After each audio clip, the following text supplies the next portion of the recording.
মা কেন এত দামি জানে না সকলে, বলো মা কেন না সকলে, জানতো যদি পড়তো দেখে কোরআন হাদিস খুলে।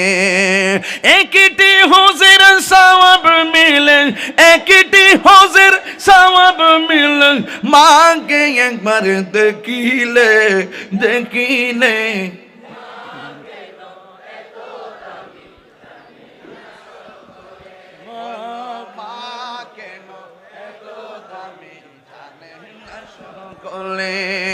দুটি বছর পান করালো মায়ের বুকের দুধ, কোলে পিঠে নিয়ে আমায় দিতেন কত সুখ। দুটি বছর পান করালো